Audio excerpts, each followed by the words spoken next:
right, that looks good.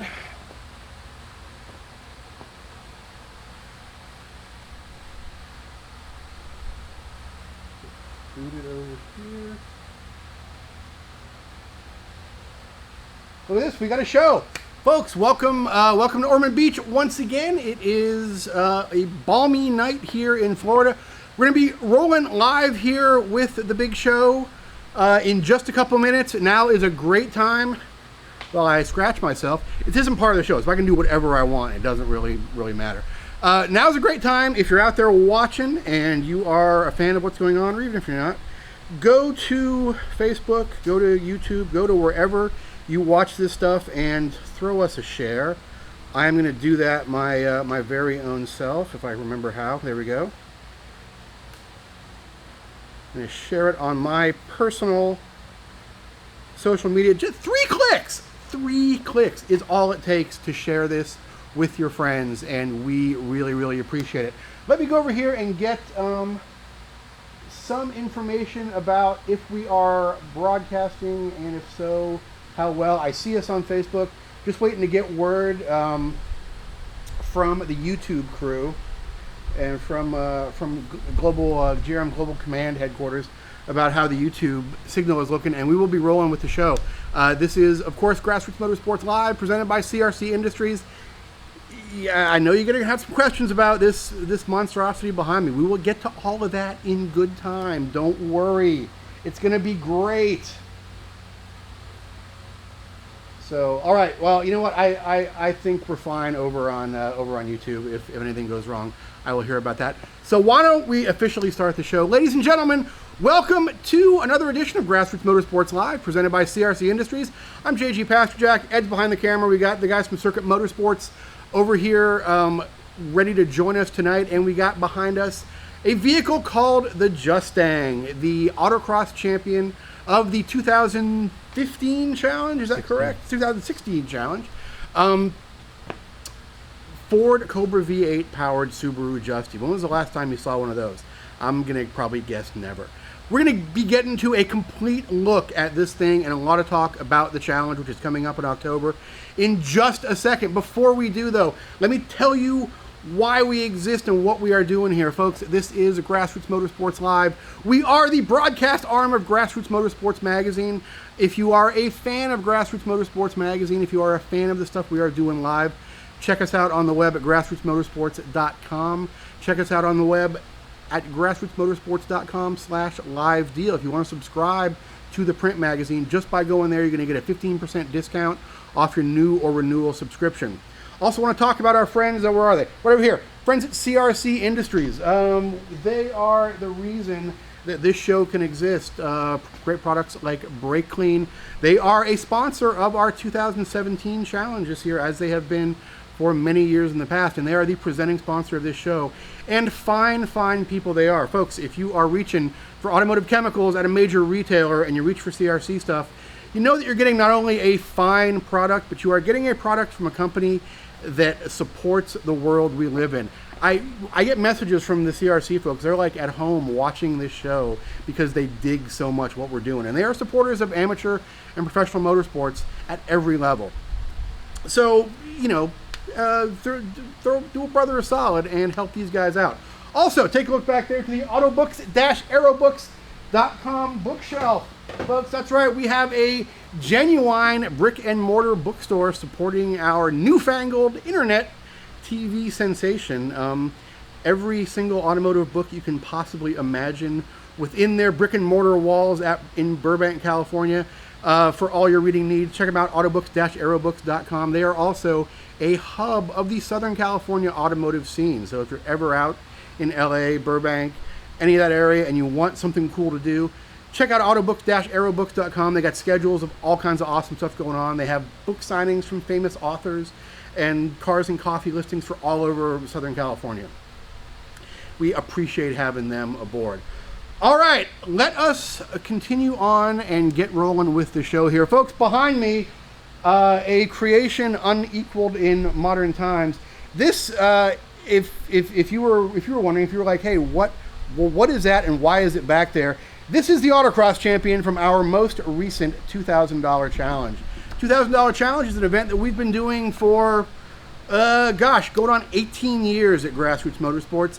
Started as kind of a gag, kind of a larf. It was a kind of a bet around the office. It was a lunchtime conversation that said, hey, if you had $2,000 to go and buy a car and then autocross it, road race it, and throw it into a car show, what would you do? How would you do it? And a bunch of us around the office actually did it. And our readers said, hey, that sounds fun. Can we do that too?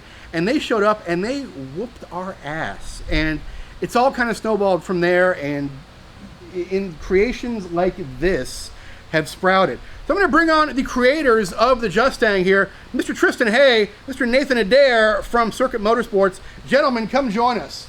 And I will grab my pad here in case we have any questions.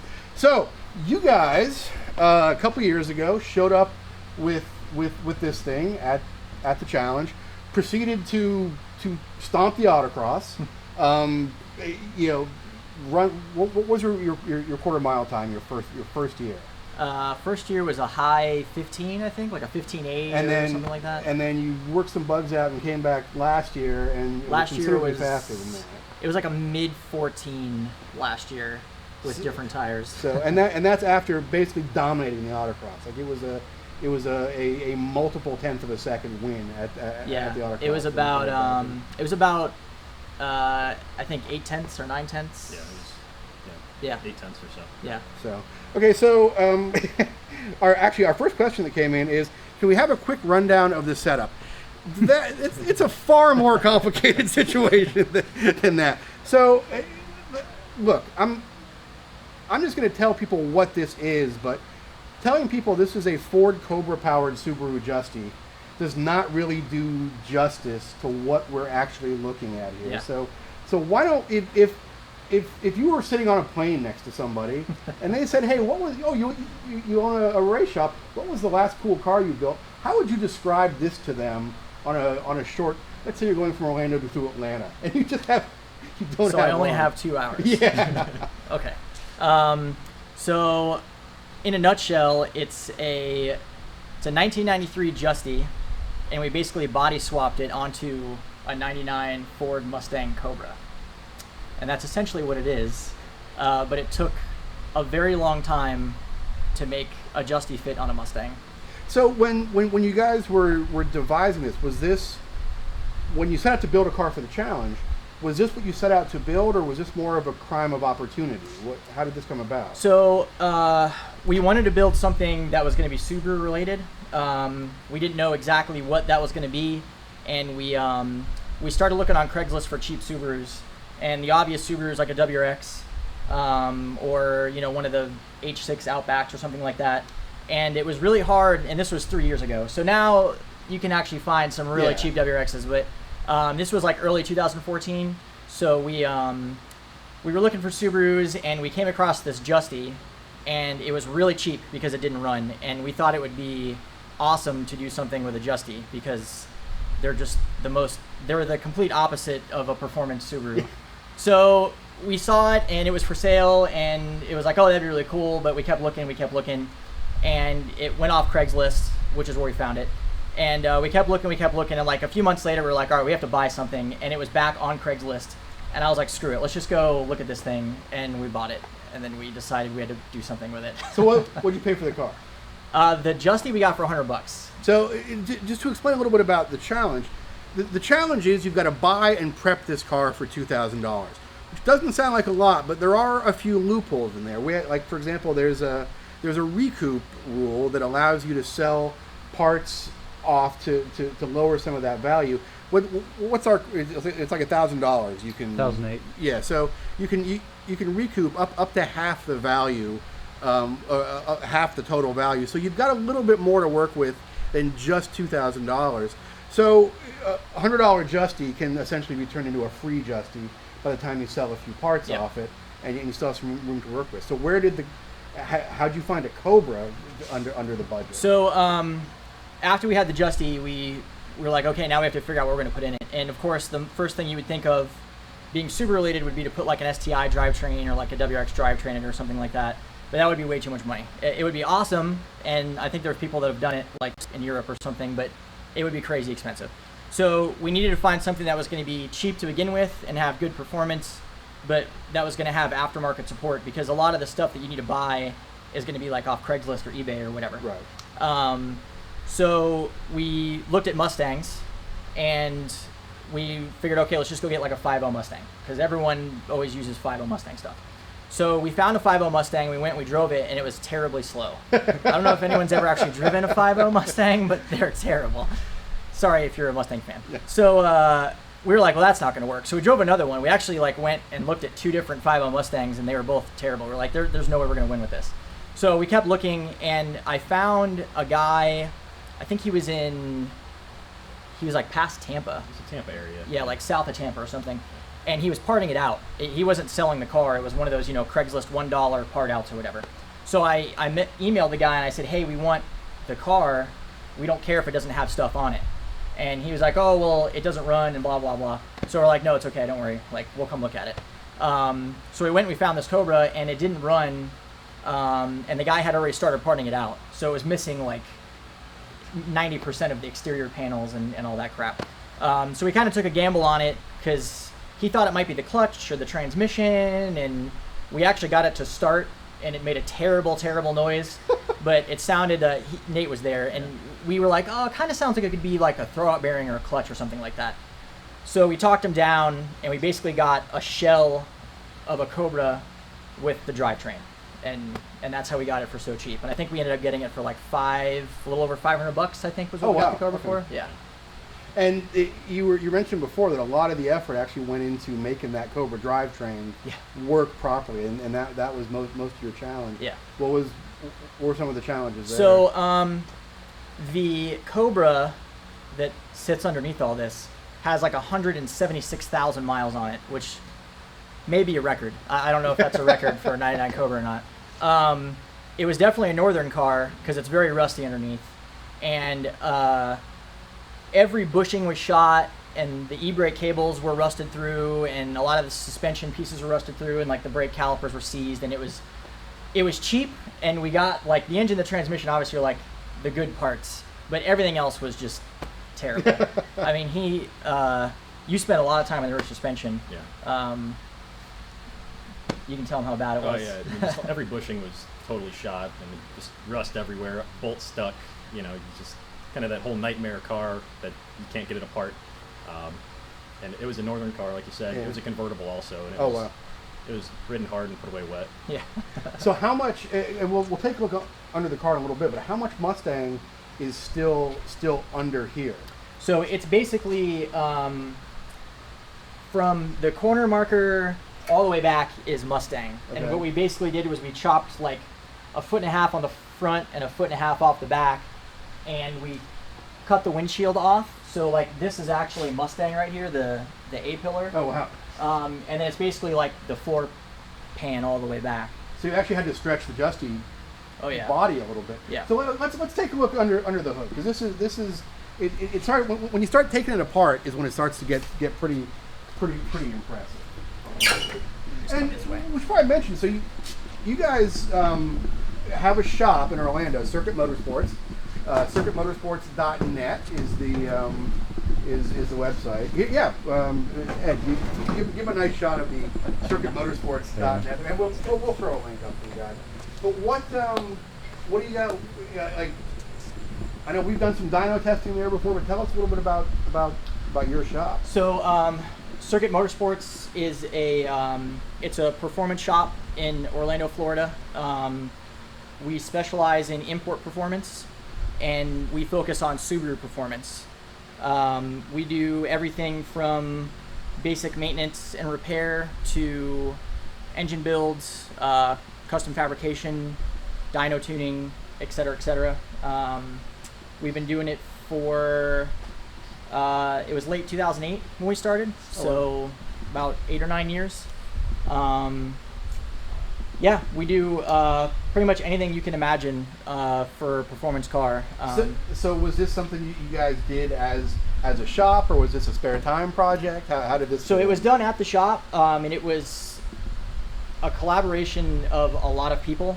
We had some of the employees from the shop.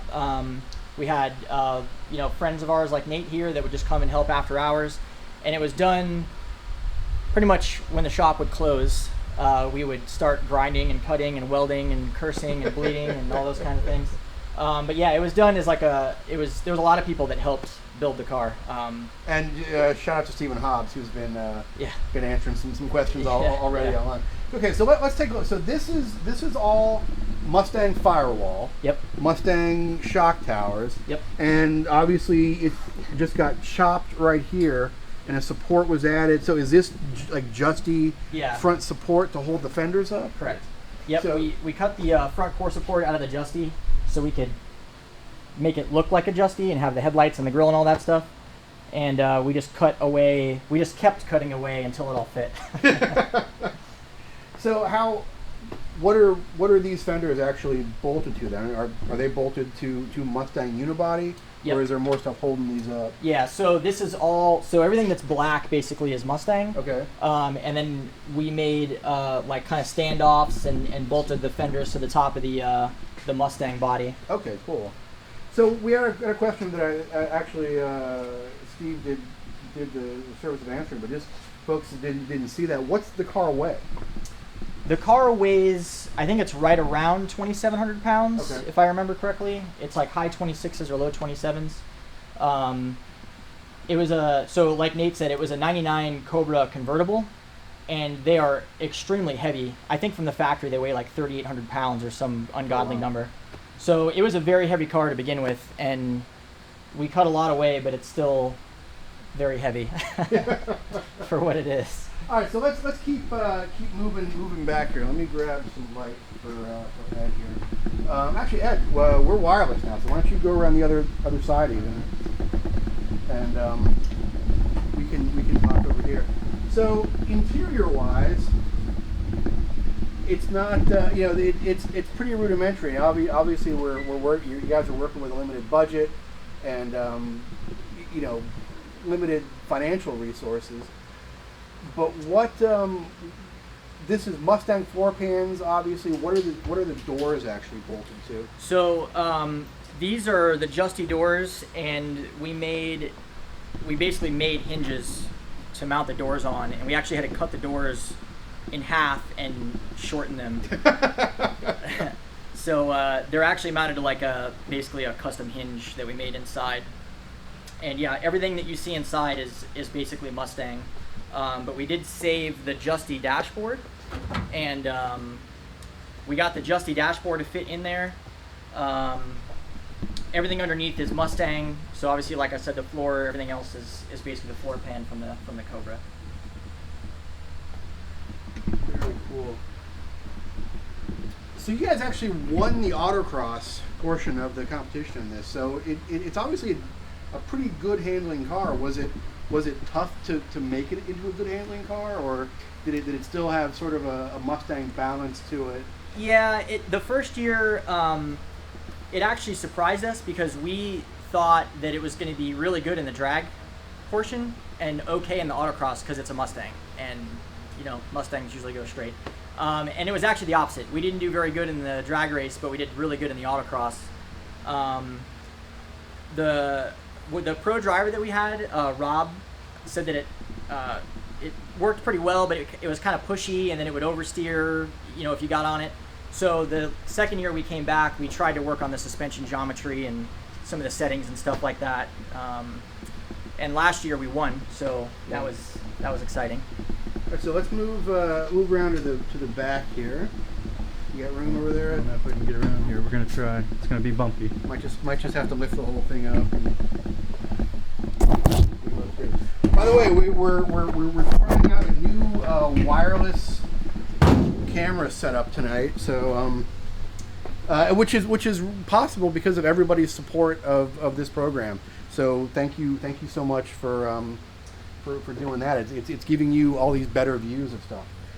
So you move cooling and fuel, but fuel is probably back here. There's a fuel cell back here now. Yep. Move cooling back here, I'm guessing for better weight distribution, and just the fact that you didn't have any room left up front. Yep. So what's going on back here mostly? So we have, you wanna, Yeah. go ahead. Well, Actually, this is this like a piece of the front K member that you guys have used to? That is from the Mustang Cobra. That's like the rear. package like- shelf or back seat. Oh, wow, okay. Like where the convertible stuff would all bolt to. So we left it in there because we were originally very concerned that there would be no rigidity at all for anything. So we left that in there as a mounting point. Awesome. And you didn't have to add a lot of other mounting points, which would add pieces, which would add budget. Right. So what did your budget actually come out to eventually with your total expenditure on this? So last year for the 2016 challenge, it was just under $2,000. It was like $1,980 and like 15 cents or something like that. And how many man hours would you, if you had to add? You don't even want to do that It's math. not- yeah, it would make everybody cry if we Yeah. calculated that. Okay, so tell us a little bit about what's going on back here. So these are just the Mustang rear wheel wells. This is all Mustang back to here, basically. Actually, to illustrate it a little bit, the hatch opens still, Okay. and I don't know if you can see it, but the spare wheel well from the Mustang, you can see where it was cut. Oh yeah. So that's how much Mustang we cut off. About halfway through the wheel well. Yeah, the original Mustang came out to like here. Wow. There's a lot of overhang on a Mustang. So yeah, we got the fuel cell battery and the radiator setup. Everything's plumbed under the car for the radiator for firewall reasons. And then we also have the firewall behind the driver to separate the fuel cell and the radiator. So if you guys had just a little more sorting time, a little more budget, what would be the next logical thing, or what would be some of the improvements you would want to do to something like that? The main thing that we would need to address would be power. We didn't do any power adders at all. We were just kind of relying on the good engine to begin with. We didn't really have anything in the budget for like nitrous or turbo or supercharger or headers or anything like that. So if we had a little bit more room in the budget, or if we could make some room in the budget, that's probably what we would focus on. Would be trying to just get some more power. Yeah, and I know you guys had even with the limited power you had traction issues at the autocross because you were running, at the drag race. Yep. You were running your autocross tires on the drag strip, Yeah. which Yeah. were not. You were kind of frying them at the line. and Yeah. not really coming out Yeah, so over or whatever. 2015 was the first event that we made, and we had Hoosier autocross slicks on it, and we foolishly thought that they would work well on the drag strip. And if anyone has never, if nobody's ever done that before, it's like driving on ice. Yeah. There's absolutely zero traction on a drag strip with autocross tires. So our first year time was pretty terrible just because we had no traction. So last year we were trying to find drag radials or something that would be better, and we couldn't find anything for the to fit in the budget. So we ended up just using these. These are just street tires on a different set of wheels that we managed to find, and that was really the only thing that helped it took a little over a second off of the drag time, was just going to street tires. So one of the issues that our challenge competitors face every year is obviously coming up against that budget. I mean, I'm seeing if you guys welded some gussets in here and just 1-inch steel tube, holding that up. That's pretty inexpensive stuff. You can buy it as scrap. It doesn't add a lot to the budget. But what was the hardest thing for you guys to not spend money on? Where were some of the real challenges in not breaking that budget? The biggest challenges for this particular car would be the suspension, just because it was so worn out. We knew that if we didn't put new bushings and stuff like that in the rear end, that it would just shake itself apart on the drag strip. And then other than that, it would be stuff like a radiator or a fuel cell, things that aren't easy to make. Yeah. Although I've seen some people make fuel cells at the challenge, and that's pretty awesome. But yeah, things that you wouldn't normally think about that would be a big deal end up, you're trying to like pinch pennies at the end, Yeah. and trying to find a fuel cell is difficult for cheap. So this is cool. So you basically just extended this out and just welded the Justy body down to it Yep. in place. Yeah, we basically the whole Justy top shell is welded to the Mustang body, and then we added the wide fenders, and then we moved the front fenders up, and then we had to section the doors down and put those in place with a custom hinge. But the hatch and like the majority of the body of the Justy was kind of just kept as one piece, and Just lowered. we just kept lowering it and then raising it and cutting a bunch and lowering it and cutting it, and it was a lot of trial and error. All right, Ed, let's move back out front, and we'll let these guys put it up in the air. Take a break here, because you definitely want to take a look underneath it. And it's interesting just looking at some of the challenges they faced up here. Like, there's no real room for an air filter. No. So you guys just have like a piece, what's that, a piece of It's pantyhose? Yeah. Yeah. on the end of the airflow meter, because there's just physically no. You could maybe run it through the headlight if you wanted to, but that's just more development. And then I'm curious to see just how this is being held up, because that's pretty interesting. So all right, guys, why don't you go ahead and put it on the lift, and Ed, come around back to our set, and we will talk about something. Actually, I'm carrying the iPad around here, and if anybody has any questions, Andrew Nelson's already ribbing you guys about not having drag slicks. So we appreciate that. Andrew Nelson, Andrew Nelson, first guy in the 10-second range at the challenge, probably going to be the first guy in the 9-second quarter-mile range at the challenge before too long.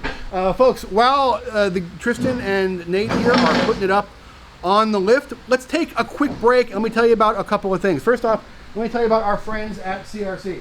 Of course, everybody knows about Brake Clean. Brake Clean is awesome.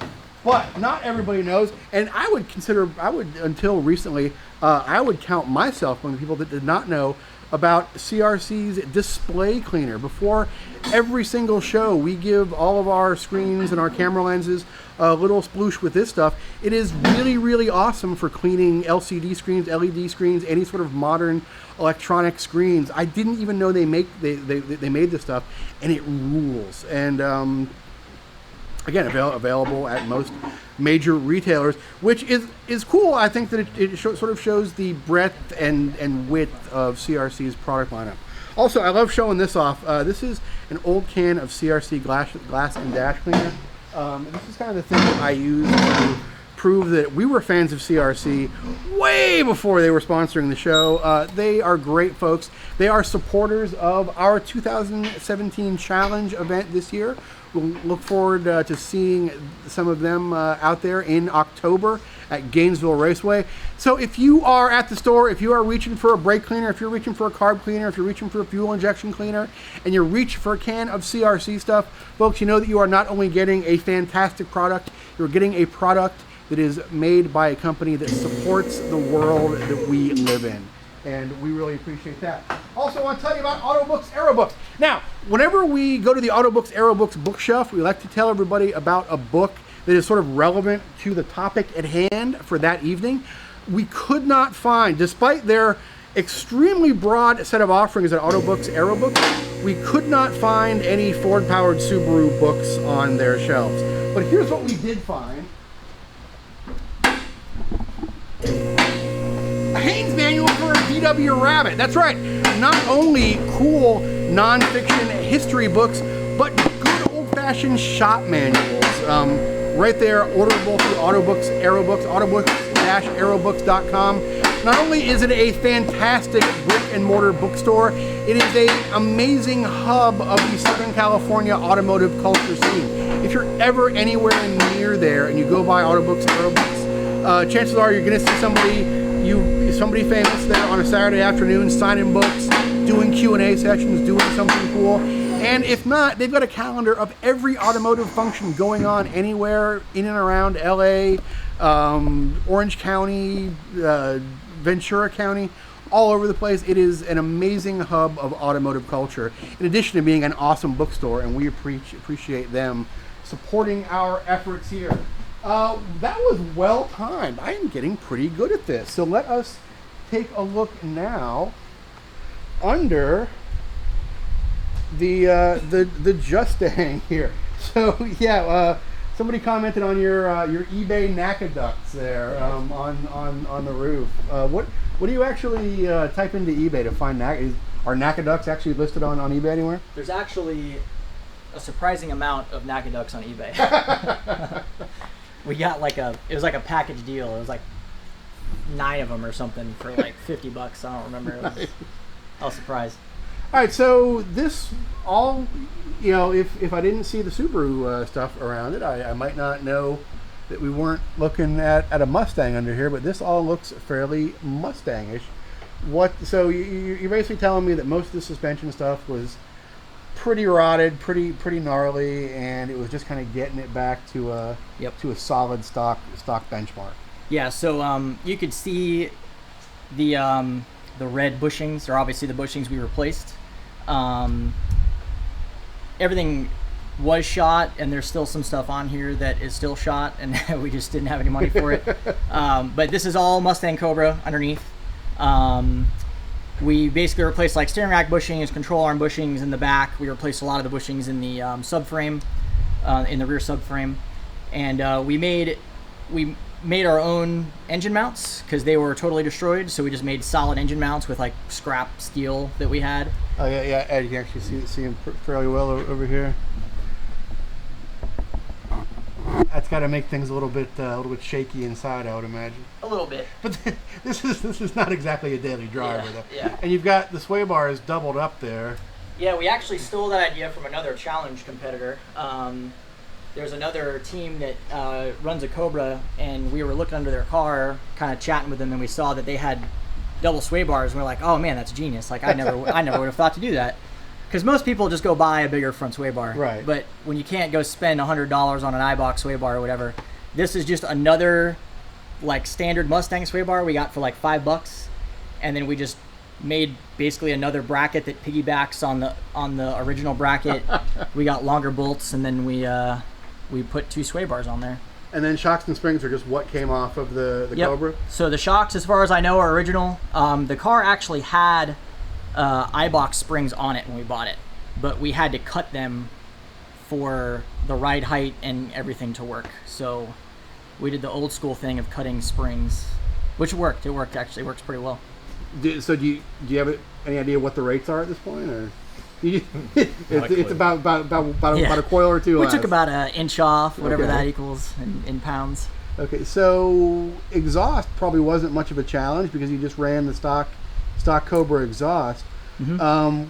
Routing that cooling, I would imagine, was probably a bit of a challenge, though. Yeah, so we didn't want to run it through the car because we were concerned about driver safety. So we basically just eyeballed wherever there was a hole, and we used 1-inch aluminum tubing, and we just ran the aluminum tubing down next to the exhaust and then back up inside for the radiator. Oh, Ed's improvising over here, so we can actually get under the car a little bit. So we're gonna go around the side. Okay. Can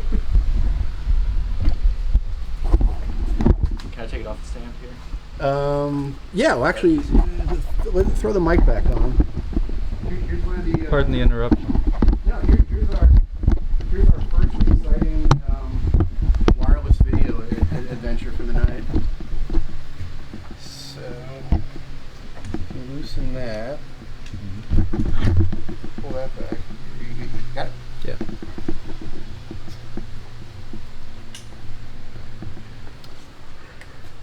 So this exhaust came with the car, and we just cut it back here, and we did what we had to do to get the tips to go out the back. And then these are the aluminum tubes that run to the back of the car for the rear radiator, and we basically just sectioned them as we needed to and cut and welded and used a lot of spare tubing or silicone hoses we had to keep it off the chassis, and it works pretty good. So you got your coolant tube running right parallel to the exhaust here, but I mean there's a nice air gap there, and was this any kind of real issue at all, or you didn't really? Maybe the first year. In 2015, we only ran a single fan on the radiator, That was a big change we made to 2016 is we doubled up the fans. Okay. The car would run a little hot if you let it run too long, but Yeah, I mean, there's a lot of tube here for it, so Yeah. if there's one little hot spot in the tube, it's not. the car has like 30 gallons of coolant. Yeah. There's Oh, wow. Water. I mean, it's a lot. It's a ton of water. We in the have car, like some so- cheap heat wrap we were gonna try to wrap the exhaust with, but we just ran out of time, more important things. But it has so much coolant in it that it makes up for it. Like he said, there's gallons and gallons and gallons of coolant in this thing, so it actually helps. It takes a long time to warm up. It has so much coolant in it. So what was, this is a pretty good question. What was sort of the most difficult piece of the Justy to make, that you had to re-engineer to make work on the Mustang chassis? I mean, as a whole, like just putting the body on the Yeah. Mustang was the most time-consuming thing for sure. It was way more cutting and welding than we ever thought there was going to be. If you're like a seasoned car guy and like, all right, I think it's going to take a week, you always add like 3 more weeks to a project. And even doing that, like it was way more work than we thought it was going to be. It was just because the wheelbases are so different that trying to get the body to fit and then make it look like a Justy still and move things around and all that stuff, it took a lot of work. So are these commercial subframe connectors, or is that just box sections? So these came with the car. When we bought the car, he had like a box of like no-name, cheapo like subframe connectors, and he had some other like end links and some random ass parts that he gave us as like part of the deal. So those came with it. So actually, this is a good question. Richard on Facebook wants to know if you have more trouble keeping it out of crowds because it's a Mustang, or keeping it away from vape shops because it's a Subaru. It kind of falls right in the middle. Happy medium. It likes to hit crowds at vape shops. Right in the middle. Yeah. So let's move to the back. I mean, this is a pretty standard Cobra independent rear suspension. I mean, this is a fairly valuable piece on the aftermarket right here to begin with. I mean, the fact that you guys got a Cobra for $900, I think, is impressive, but not unprecedented. Yeah. Certainly. So what it looks like the only thing real special back here, maybe the toe links. Yeah, so this is one of the things that we spent a lot of the budget on. The original links were in really bad shape, and so the 99 is the first year for the independent rear suspension, and it's a little weaker. And when these go bad, if you try to do like a drag launch or something like that, it just like shakes the whole thing to death. So we knew we were going to need these. You can see a lot of the other bushings that we replaced. We had to take the whole subframe out, and Nate did a lot of that. Like him and Steven and Jason took it out, and they burned and sawed and hacked all the old crappy bushings out and put the new ones in. And then we did a little bit of reinforcing. Like this is like a rear tow hook we made out of a old bearing race, and we triangulated it to try to kind of brace things together a little bit. Yeah, because there's not really a lot more body back here. This is actually really interesting under here. You can actually see where the Justy comes down and joins onto the Mustang right there. By the way, if you guys are enjoying this out there, I know we got a pretty good crowd going tonight. The likes and the shares are very, very much appreciated. You can check out Circuit Motorsports site. They're happy to build you a Justang of your own if you want. Actually, they probably wouldn't be that happy to do that, but I'm sure they could be coerced into it. But if we can trouble you, dear viewer, for a like, for a share, we would definitely appreciate those. And we'll also throw up a link to the 2017 challenge site. I believe it's just grmchallenge.com, right? Yeah, grmchallenge.com. You can learn a lot more about the event itself. It's got near 2-decade history with Grassroots Motorsports magazine now. It's in Gainesville. If you're anywhere in Florida, it is worth coming out to spectate, because there are a lot of amazing creations like this and beyond. The close cousins to this all sort of gather at that one event in Gainesville every year, and it is an impressive sight indeed. What were your impressions the first year you showed up? Like, what did you know about the challenge before you showed up, and how much research was involved? And when you showed up, were you ready for it, and it was just kind of sorting, or so how'd the first year go? I have read the Grassroots magazine for like on and off for a long time, you know, like 10 years or whatever, when we decided to do this. Let's go back to the front where Ed can put the camera back on the tripod here. So slide it in from behind. And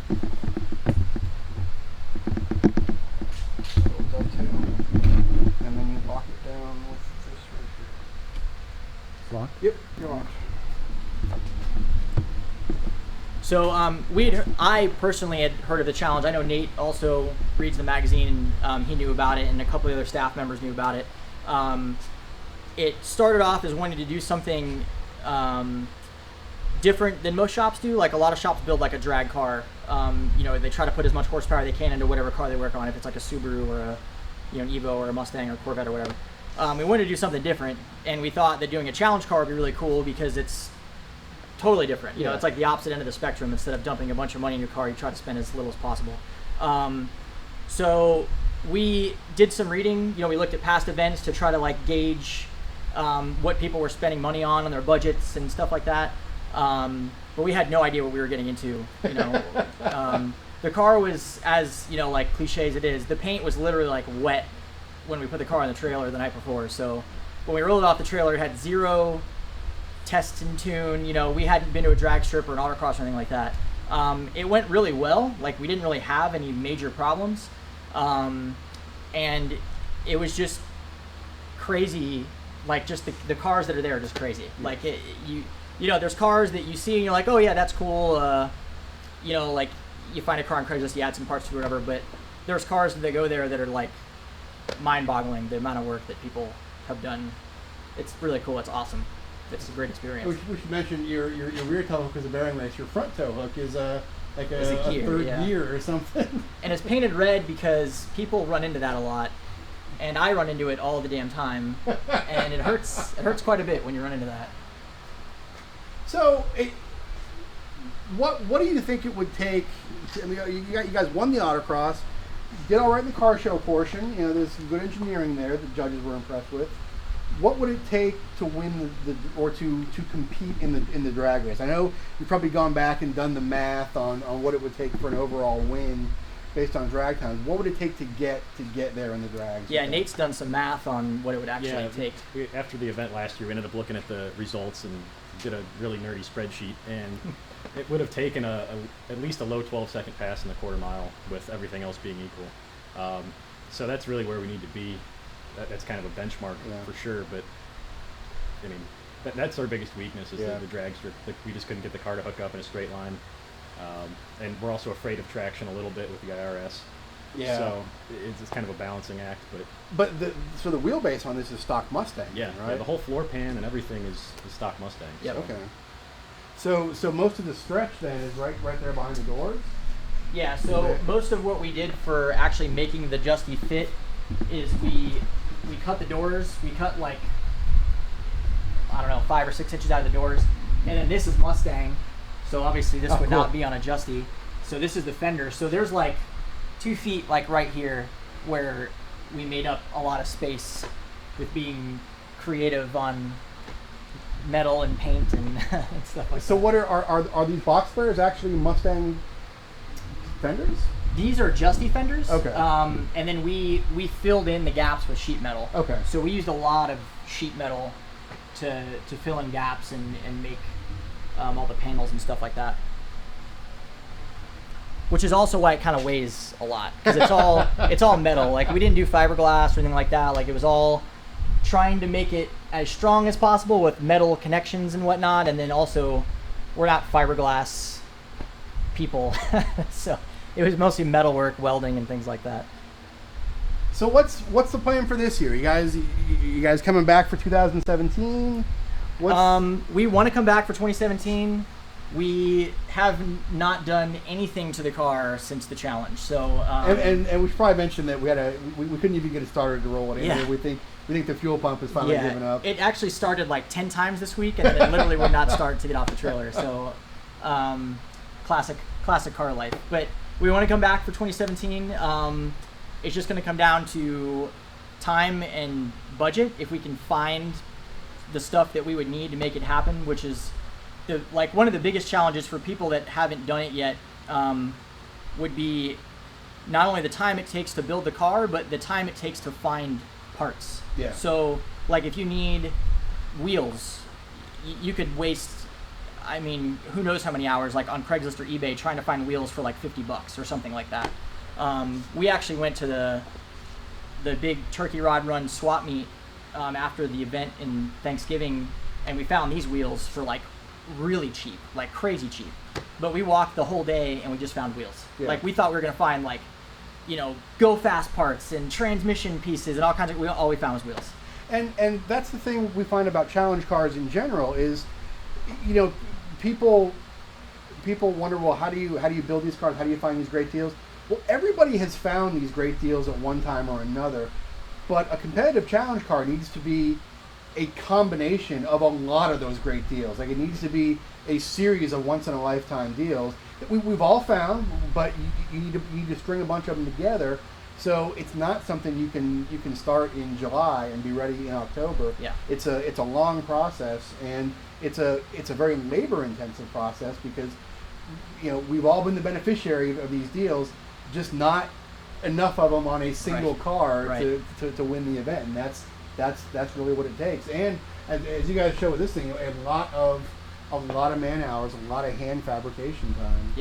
Yeah. The biggest thing, I think, the one thing that anyone who would be curious as to how you do something for so cheap is you literally have to make everything. Like things that you would normally buy, like engine mounts, you have to make engine mounts. Yeah. And I mean, on this car, like there's a lot of stuff on this car that we could have made, but we didn't. And there's cars that go to the challenge that have made things that, like, I wish I could make. Like the rear tow arms. Like, we could probably save a lot of money if we made our own rear tow arms. And we could maybe in the future. But that was something that we just decided, we're just going to put that in the budget and buy it. Yeah. But the cool thing about the challenge is people making their own stuff. Yeah. Like, oh, I made bushings, or I made a shifter, or I made, whatever. Well, actually, Andrew Nelson just brought up a fantastic point that, his parts hunting and his parts fabrication starts years in advance, and occasionally, the guys that are excelling in this thing, they're going to swap meets every weekend. They're collecting these deals. They might not even know what car they're building yet, but they know they've got a repository of, okay, there's a $9 shifter, right. There's a $15 turbo. Yeah. How can I get all this stuff onto a single car? Right. And that's sort of the level this event has reached, which is both amazing and terrifying at the same time because it's amazing the effort that's been put into these things, but it results in creations like this. And guys, we appreciate it. So what did you learn? Did you like if you had to do this all over again? How would you approach it? We will build anyone a Justang for $100,000. That's all it takes. $100,000. Yeah. For me, one of the big things would be starting with a better base car and not spending as much time just trying to get it to be a drivable car. So like the Mustang, like we said, it was so rusty and so worn out that a lot of the challenge was just getting it back to just driving status. Not even like faster, but just back to where it would be safe.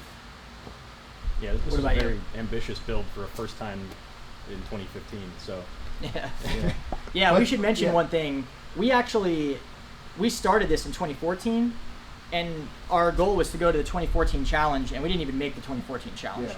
We were really close, or we thought we were really close, and we ended up with like a weird ignition issue that we couldn't figure out, and we just missed the 14 challenge, and we kind of like took a hiatus and then picked it back up and then made the 15 challenge. So this was like 2 years in the making just to even make the first challenge. That's awesome. Guys, why don't you get it back on the ground? Sure. We will wrap up a couple of things here and then start saying that to everybody. I got to tell you guys about some of the shows that are coming up while Tristan and Nate get the car back down, because we got some awesome stuff coming up. In fact, I even brought visual aids to show everybody what's coming up. We are going to learn to weld aluminum with a MIG welder. We got one of these fancy Eastwood MIG 175s with a spool gun. You guys have actually seen me weld live on this show. It's horrifying. It's not the prettiest thing in the world. I can successfully stick two pieces of steel together. I've always wanted to know how to weld aluminum, so we're going to learn together. We're going to learn how to weld aluminum with an Eastwood 175 spool gun. That'll be coming up another month or so. Coming up in just a few weeks, we are going to build a sim rig. That's right. We're going to build a rig for iRacing, for project cars, for Gran Turismo, whatever sim you are into. We're going to build one of these RS1s from Ricmotech. This is very cool. This is a set of plans, costs you about $50, and Frank at Ricmotech will send you these plans. They're big templates, essentially, that you put on plywood and MDF and 2x4s that you provide, and you put this awesome sim rig together that you can then use. So we're going to build one of these and take you through the process on that, and then Frank is going to come up and we'll show you some real high-end sim rig stuff, because look, we're in Florida, we can race year-round. We can't afford to race year-round. We can run sims every night of the week. As soon as my wife goes to bed, I'm down here in the shop, turning laps at Road Atlanta in an MX-5 Cup car in iRacing. So we're going to build this awesome sim rig. So that is what's coming up in the next month or so. Also next week, Lee Grimes from Coney Shocks on the show. Anybody has any shock tech questions, next week is the week to bang those out. Lee's going to be on the line with us, talking about setup, talking about shock tuning, talking about how to make your car perform its best with adjustable shocks. So that is pretty much it for what's coming up. Actually, there's a lot of great stuff coming up that I can't tell you about yet. It's super secret, but tune in every week for that. Gentlemen, thank you for coming. Any sort of party? You haven't committed to 2017 yet, but what's going to put you over the edge and get you to the 2017 version? We really just need to. So, obviously, we run a full-time shop, and just finding the time to dedicate to this, because it's all after hours, is the hard part. So it's just going to be finding time, and then, like we said, finding the parts, because we don't really want to come back with the same car and expect a different result. Yeah. I mean, we might, who knows, maybe the night before we'll get crazy or something. But yeah, we just need to try to find some go fast parts for really, really cheap. So if anyone out there wants to donate some go fast parts for really cheap, but you still have to assign fair market value. That's right, we do. You could sell a few more things off of here, probably. Yeah, there's a little bit that we can probably move around in the budget and maybe make some more stuff or take some stuff off that we don't necessarily need. And it's definitely not retired. We definitely want to come back, whether it's this year or next year or whatever. But we want to try to come back and win. Awesome, we appreciate it. Folks, before we go, I want you to check out our friends at CRC Industries. You can see our shelf of CRC stuff back there. It's not just there for show. No, we go to that shelf every day that we're down here. We grab great stuff. Oh, actually, here, I got something hidden back there. This is cool.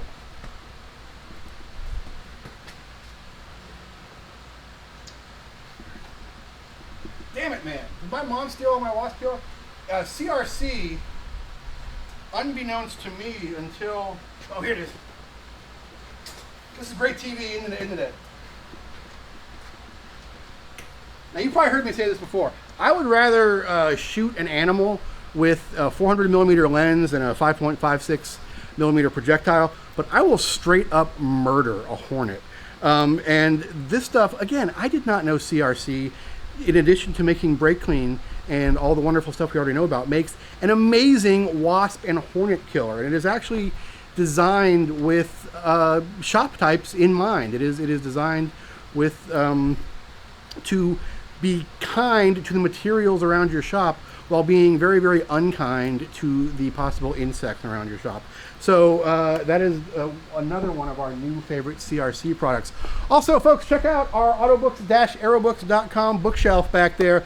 Go to autobooks-aerobooks.com for your reading pleasure. In my house, my wife and I don't just have one bookshelf. We have these little bookshelves scattered all through the house because it's a really, really cool thing to live among books. And even though you're watching a show on the internet right now, we hope that you will enjoy having books of your own too. And when you want audiobooks, baby, autobooks-aerobooks.com, they got everything. They got shop manuals. They got history stuff. They got fiction and nonfiction in the automotive realm. And they have also a fantastic hub of automotive activity in Southern California right there at the shop. So check them out, autobooks-aerobooks.com, and check us out at grassrootsmotorsports.com. In fact, if you want to subscribe to Grassroots Motorsports magazine, I don't know why I grabbed the iPad, but you can actually read it digitally on your iDevice or your Android device now if you are a subscriber. Go to grassrootsmotorsports.com/live deal. grassrootsmotorsports.com/live deal. Just by going to that URL, you're going to get a 15% discount off of a new or renewal subscription. Just a little favor we do to all the folks that watch the show. All right, so our first experiment with wireless video, I think, was it? Ed, what did you think? You didn't have to wrangle a cable all over the shop tonight. That's nice. So yeah, we're excited, and part of the reason we're adding stuff like wireless video, and we got Ed a Steadicam harness, and it looks awesome. It looks like the Terminator. It's great.